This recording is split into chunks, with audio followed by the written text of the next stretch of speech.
नमस्कार साथियों, मैं सीमा गुप्ता आज फिर आप सभी के बीच राज्य व्यवस्था से संबंधित महत्वपूर्ण क्लास को आप सभी के बीच लाई हूँ कि कैसे राज्य व्यवस्था में आप अधिकतम अंक प्राप्त कर आप सरकारी सेवा में स्थान अपना सुनिश्चित कर सकते हैं।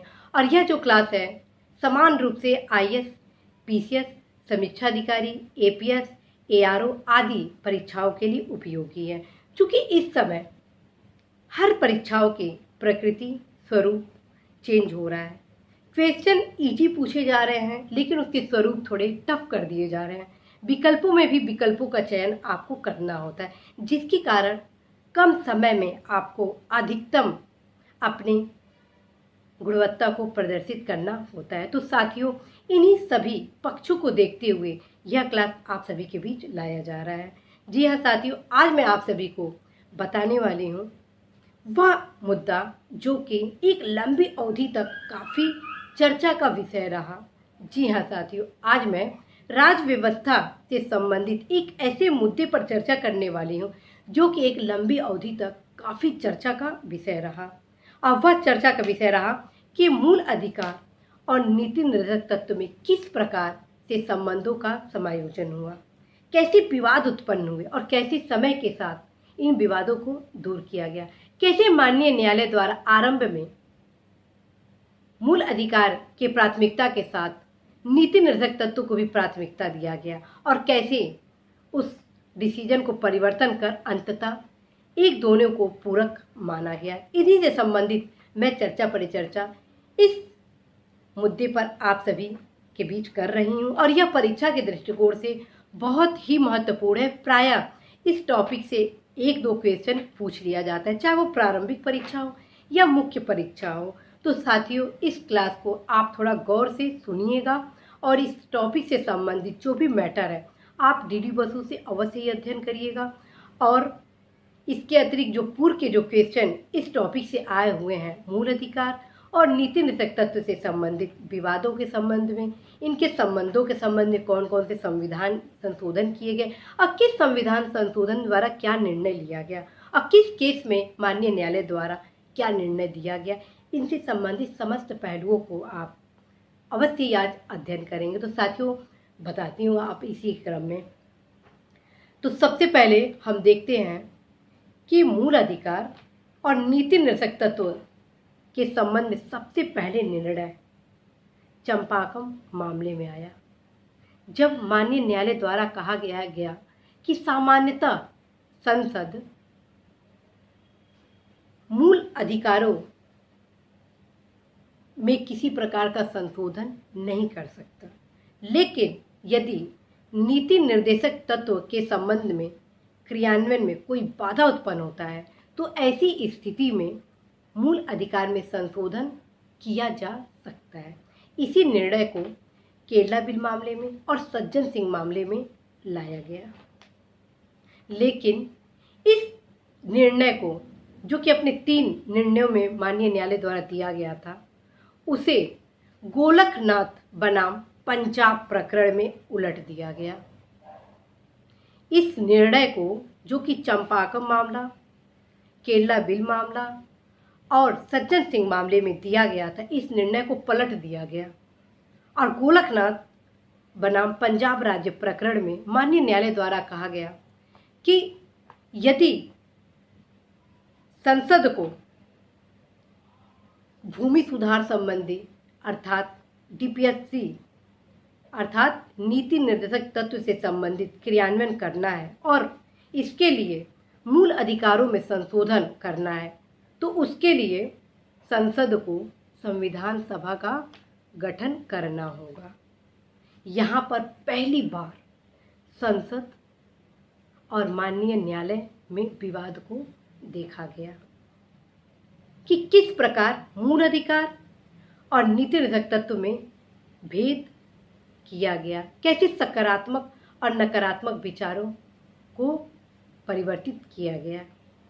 और यहाँ पर इस केस में न्यायालय द्वारा हम सभी के मूल अधिकार को प्राथमिकता दिया गया।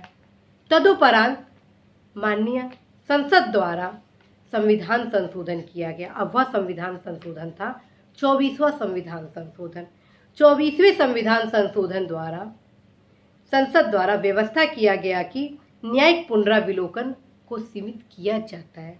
24वें संविधान संशोधन द्वारा संसद द्वारा न्यायिक पुनराविलोकन को सीमित किया गया और 25वें संविधान संशोधन द्वारा मूल अधिकार के अनुच्छेद 31 में अनुच्छेद 31 ग को जोड़ा गया और बोला गया कि डीपीएसपी के क्रियान्वयन हेतु यानी अनुच्छेद 14, 19, 31 का यदि उल्लंघन होता है अनुच्छेद 31 ग के क्रियान्वयन हेतु तो वो किया जाना संभव है। और इसके बाद पुनः केशवानंद मामला आता है। इसके बाद पुनः केशवानंद मामला आता है। केशवानंद मामले में माननीय न्यायालय द्वारा डिसीजन दिया गया। 3 पक्ष इसमें मैं आपको बताने वाली हूँ कि माननीय न्यायालय द्वारा 3 पक्ष को किस प्रकार डिफाइन किया गया। ये तीनों तथ्य आपको याद होने चाहिए। पहला पक्ष रहा माननीय न्यायालय का 24वां 25वां संविधान संशोधन को चुनौती दिया गया। दूसरा रखा गया न्यायालय ने 368 क को अप्रभावी किया। तीसरा 25वें संविधान संशोधन को 2 भागों में बांटा। 25वें संविधान संशोधन को 2 भागों में बांटा। पहला क्या किया, 31 ग के संबंध में बोला गया कि 39 बी और सी को लागू करने हेतु मूल अधिकार का अनुच्छेद 14, 19, 31 का उल्लंघन होता है तो कोई दिक्कत नहीं है, लेकिन संसद मूल अधिकारों में संशोधन कर सकता है लेकिन संविधान के आधारभूत ढांचे में संशोधन नहीं कर सकता है।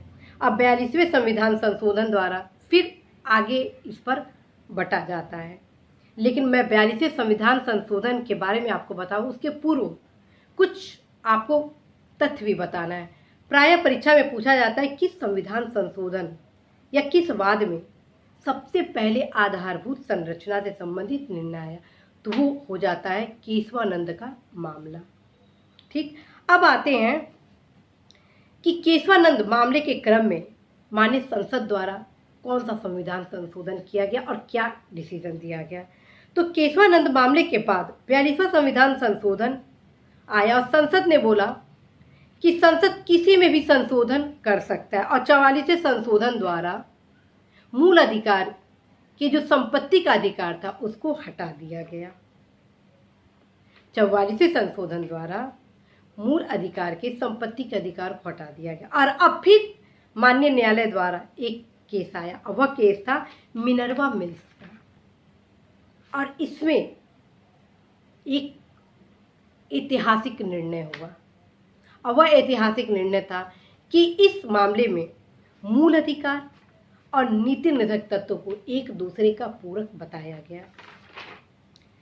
मिनर्वा मिल्स में 42वां और 44वां संविधान संशोधन को चुनौती देते हुए अनुच्छेद 368 4 और 5 को अवैध किया गया और बताया गया कि मूल अधिकार और नीति निर्धारक तत्व में संतुलन संविधान के आधारभूत ढांचा के रूप में गिना जाना चाहिए। इस प्रकार पहली बार एक लंबे समयांतराल के बाद यहाँ पर माननीय न्यायालय द्वारा एक सकारात्मक दृष्टिकोण अपनाते हुए नीति निर्धारक तत्व के क्रियान्वयन पर बल दिया और कालांतर में आप प्रायः देखते होंगे कि आज स्वतः संज्ञान लेकर माननीय न्यायालय द्वारा सकारात्मक न्याय के कार्य को आगे बढ़ाया जा रहा है। तो साथियों, आज इस क्लास में आपने देखा सुना कि कैसे मूल अधिकार और राज्य के नीति निर्धारक तत्व में विवाद उत्पन्न हुआ और कैसे उन विवादों को अनेक संविधान संशोधन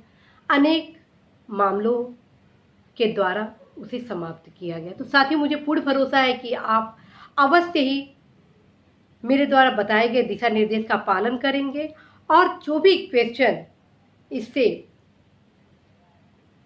पूछे जाने हैं उसे आप गलती नहीं करेंगे। और जाते जाते आप सभी को होमवर्क देना है कि आप डीडी बसु से अवश्य ही इससे संबंधित जो भी केसेस वगैरह हैं जिसमें विस्तार पूर्वक बताया गया है, जो भी कॉन्फ्लिक्ट हुआ है एफआर और डीएफसी में, उसे टोटल उसको दूर करने के लिए जो जो चरणबद्ध रूप से हुए सब कुछ बताया गया है। इतना लेंदी और इतना विस्तार से बताया गया है कि कैसे भी क्वेश्चन आए, चाहे वो आईएएस में हो, पीसीएस में हो, समीक्षा अधिकारी में हो, एपीएस में हो या अन्य कोई भी परीक्षा में हो, आप निश्चित रूप से क्वेश्चन गलत नहीं करेंगे बशर्ते आप उसको ढंग से अध्ययन करें। और जो पूर्व के क्वेश्चन है उनका आप अवश्य ही अध्ययन करेंगे। तो साथियों, इसी महत्वपूर्ण क्लास के साथ मैं सीमा गुप्ता आज आप सभी से विदा लेती हूँ। नमस्कार।